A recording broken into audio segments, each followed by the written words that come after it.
नमस्कार, मैं जितेंद्र चतुर्वेदी। हाथ पांव तो सबके फूल ही गए हैं और सांस थम सी गई है।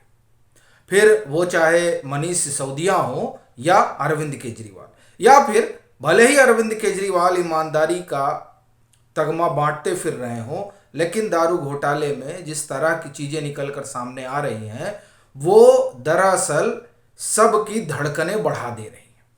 हुआ क्या है कि ईडी को 4 तरह के डाटा मिले जो दरअसल एविडेंस है एक तरह से, जिसमें से 3 से आप परिचित ही हैं। एक जो फॉरेंसिक डाटा है, एक मोबाइल का डाटा, और एक जो बड़ा बल्क है वो उस मेल का है जो ईडी ने हासिल किया है तमाम लोगों के डिवाइस से, और वो तकरीबन जो है 1.23 लाख के आसपास मेल है। इसमें जो एक बड़ी चीज है क्लाउड डाटा। अब क्लाउड डाटा को एक तो एक तकनीकी आप ये कहें कि शब्द है, लेकिन क्लाउड डाटा का मतलब, क्लाउड का मतलब होता है बादल। तो ये जो सिस्टम से इधर उधर मेल भेजे जा रहे हैं वो सब जाहिर तौर पर एक जगह जो है वो आता है और फिर वहां से हर जगह जाता है। दरअसल ये जो क्लाउड डाटा है ये बड़ा महत्वपूर्ण है, और इस क्लाउड डाटा ने होश उड़ा दिए हैं कि दरअसल इसमें भले ही कहें कि साहब नहीं हम इसमें नहीं थे, या हमने हमारा फ़ोन जो है फ़ोन में कुछ है ही नहीं है, नाहा के लोग फ़ोन रख ले रहे हैं और हमने कोई व्हाट्सएप किया ही नहीं, या इस तरह की तमाम चीज़ें कही जाएं कि एजेंसियों के दुरुपयोग के ज़रिए हमको फंसाने की कवायद हो रही है। लेकिन ये जो डाटा है, जो जिसे आप क्लाउड डाटा कहा जा रहा है, इसमें बहुत कुछ चीज़ें दर्ज हैं, और ये जो चीज़ें वहाँ हैं वो दरअसल उन तमाम लोगों को डरा रही हैं जो लोग इस दारू घोटाले से जुड़े हुए हैं। एफआईआर में 15 ही लोग हैं, लेकिन उसके बाहर जिस तरह से जांच पड़ताल आगे बढ़ रही है, और उसकी बड़ी वजह वो डाटा है तमाम, और ये डाटा ही है जिसके कारण अरविंद केजरीवाल तक की सांस जो है वो थमी हुई है। उनको समझ नहीं आ रहा है कि आने वाले दिनों में होने क्या जा रहा है। तो ये जो डाटा है ये बड़ा महत्वपूर्ण हो जाता है। फिर फोन वाला मसला आप देख ही रहे हैं। फोन वाले मसले को एक तरफ रख दें कि ये तो बाकायदे ईडी ने बता ही रखा है कि जिस दिन सीबीआई की अनुशंसा, जांच की अनुशंसा होती है उसी रोज फोन बदल दिया जाता है। फोन सबके बदले गए, सब लोगों ने अपने अपने फोन बदले। कितने फोन बदले उस सबका ब्यौरा आपके पास है, उस पर हम नहीं जाएंगे। बड़ी चीज यह है कि एक एक करके वो तमाम लोग जो ईडी की हिरासत में हैं, या तो उनको बेल नहीं मिल रही है, दूसरा वो बाहर भी नहीं निकल पा रहे, उनकी न्यायिक हिरासत बढ़ जा रही है। कुल मिला के वो तिहाड़ के ही निवासी बन रहे हैं।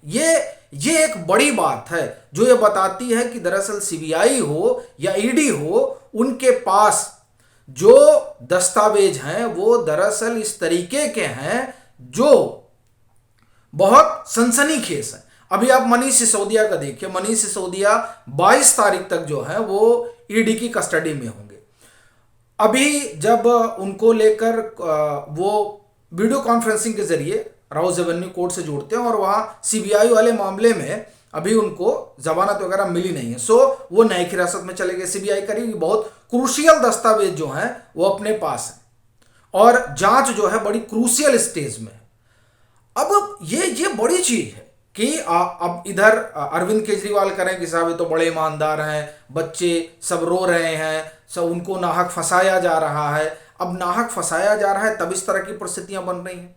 दूसरे अरुण रामचंद्र पिल्लई, जो आप देखिए कि साउथ जो ग्रुप है, उस ग्रुप में आप ये कहें कि जो 3 लोग हैं उसमें एक अरुण रामचंद्र पिल्लई हैं, अभिषेक बोनापल्ली तो अंदर ही हैं, वो तो दिल्ली हाई कोर्ट गए और दिल्ली हाई कोर्ट में उन्होंने इंटरिम बेल के लिए अपील कर रखी है। फिर अब उसमें जो होगा वो एक अलग मसला है, लेकिन ये सारे लोग जो हैं, अरुण रामचंद्र पिल्लई की भी न्यायिक हिरासत में चले गए, संभवतः 2 या 3 अप्रैल तक इनकी भी है। ये तमाम लोगों को बेल नहीं मिल पा रही है, और जब ये वहां तक पहुंचते हैं या अपना जो भी वो पक्ष रखते हैं, उस पक्ष रखने पर एजेंसियों का रखा गया वहां पर जो आप ये कहें कि रिकॉर्ड जो वो वहाँ रखती हैं कोर्ट के सामने बताने के लिए कि साहब ये चीज़ें हैं, उसके बाद से कोर्ट को भी लगता है कि नहीं, अभी अभी इनको जो है यहाँ रहना चाहिए और ये पूछताछ करें। और इसी दरमियान आप देखिए के कविता ने क्या कुछ बताया, ये अपने आप में बड़ा सवाल है। उन्होंने जब 16 मार्च को उनको बुलाया गया था तो उन्होंने कई सारे दस्तावेज भेजे अपने रिप्रेजेंटेटिव के साथ। अब उस दस्तावेज में क्या है, ये अपने आप में बड़ा प्रश्न उठ जाता है। फिर यह भी कि अब जो 20 मार्च को उन्होंने क्या क्या बताया, क्या क्या बताए जा रही हैं, ये भी एक बड़ी बात है। और असल में जो दो तीन चीजें वहां चर्चा रही कि होनी, जो जो जो एक तरीके से समझिए कि वहां घटना, वो अरुण रामचंद्र पिल्लई जो उन्होंने कहा था कि साहब 100 करोड़ रुपए जो है वो किकबैक दिए गए। तो जब 100 करोड़ रुपए किकबैक दिए गए और जो मीटिंग हुई उस मीटिंग में तमाम लोग जो शामिल रहे उसमें यह भी थी, विजय नायर से इनकी बातचीत भी होती है, ये तमाम चीज़ें पूछी जाएंगी, बताई जाएंगी, तो जाहिर तौर पर बहुत चीज़ें निकल कर आएंगी। और जो कुछ उन्होंने दस्तावेज दिए होंगे वो तो एक मसला है ही है। फिर आप देखिए कि इसमें जो एमएसआर का ना आना एक बड़ी घटना है, जो इस ओर इशारा करती है कि दरअसल शोर मचाने से तो बात नहीं बनती है। मसला जो है वो जो एजेंसियां ढूंढ ढूंढ कर निकाल रही हैं और जिसमें वो ये बता रही हैं कि साहब इतने करोड़ रुपए एडवांस दिए गए जिसको दिनेश अरोड़ा लेके गए विजय नायर के बिहाफ पे, तो ये जो एक एक कड़ी निकल कर आ रही है और उस कड़ी में जिस तरह से आप ये कहें कि इलेक्ट्रॉनिक डिवाइस से निकले हुए दस्तावेज को खंगाला जा रहा है, असल में उसने समस्या बहुत बढ़ा दी है। अभी देखिए मनीष सिसोदिया का जो फोन का डाटा है, उनके मेल का डाटा है, उसको अलग खंगाला जा रहा है और उस खंगालने के दरमियान ही उनसे तमाम चीज़ें पूछी ताछी जा रही हैं। उसमें भी जो अभी उनको 22 तारीख कर जो ईडी की रिमांड पे रहेंगे उसमें उनसे कई लोगों को आमने सामने बिठाया जाना है।